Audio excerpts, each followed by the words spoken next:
Bom, o que temos no cenário político ao longo de toda essa semana, obviamente, é a transição de governo, foco total na equipe de transição, nos primeiros trabalhos. E quem acompanha essa transição lá em Brasília é o João Pedro Melo, que vai nos falar justamente sobre como está sendo o desenrolar deste trabalho. Bom dia, João Pedro.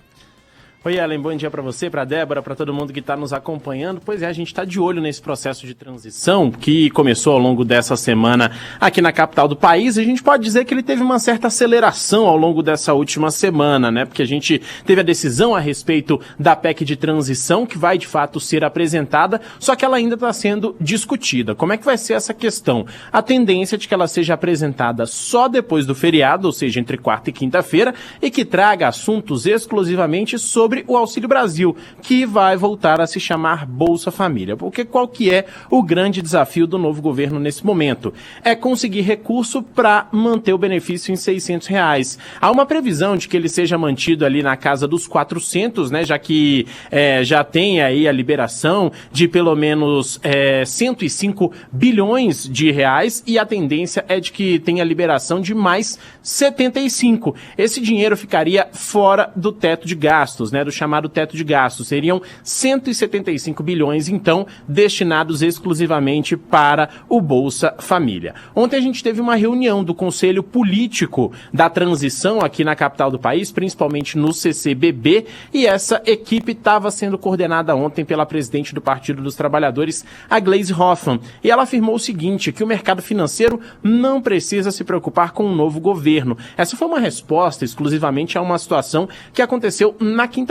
A gente teve a fala do presidente Lula, né, presidente eleito, destacando que o mercado era muito sensível, porque ele falou a respeito de algumas questões econômicas e o mercado, de fato, enlouqueceu, né? As questões de dólar subiram, algumas movimentações na Bolsa foram muito intensas, então ela fez essa resposta meio que tentando arrefecer os ânimos aí. Essa fala, então, destacou que as questões econômicas devem seguir a normalidade no próximo ano, diante de tudo que essa equipe está programando aí para a transição. Quem também falou ontem na transição foi a senadora Elisiane Gama. Ela confirmou que a ideia de fato é transformar essa PEC da transição em uma PEC do Bolsa Família, já que esse é o único benefício que vai estar fora do teto de gastos. E aí ontem também, normalmente sexta-feira não é um dia muito movimentado aqui na capital do país, mas a gente teve muita movimentação. A gente teve também uma reunião com o setor agropecuário. Isso porque estavam sendo programadas algumas questões relacionadas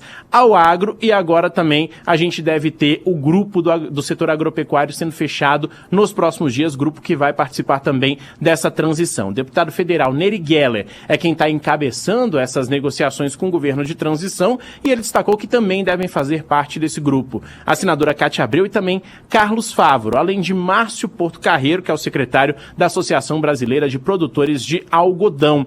Outras entidades do setor nos estados do Mato Grosso, Paraná, Rio Grande do Sul, além do oeste do estado da Bahia, também devem ser representados. Esses os nomes que devem ser conhecidos na semana que vem. Só que aí a gente detalha o seguinte: na segunda e na terça não estão programados trabalhos para a transição. Isso porque a gente tem um feriado prolongado, essa questão da transição também deve dar uma paradinha, as reuniões devem ser feitas exclusivamente por meio de videoconferência, e na quarta-feira aí a gente volta a todo vapor, né? Geraldo Alckmin, que é o coordenador da transição, deve voltar aqui para Brasília. O presidente eleito Lula segue para a COP27, só volta para cá daqui pelo menos 2 semanas, mas nem por isso a transição vai parar, a transição que continua então depois do feriado.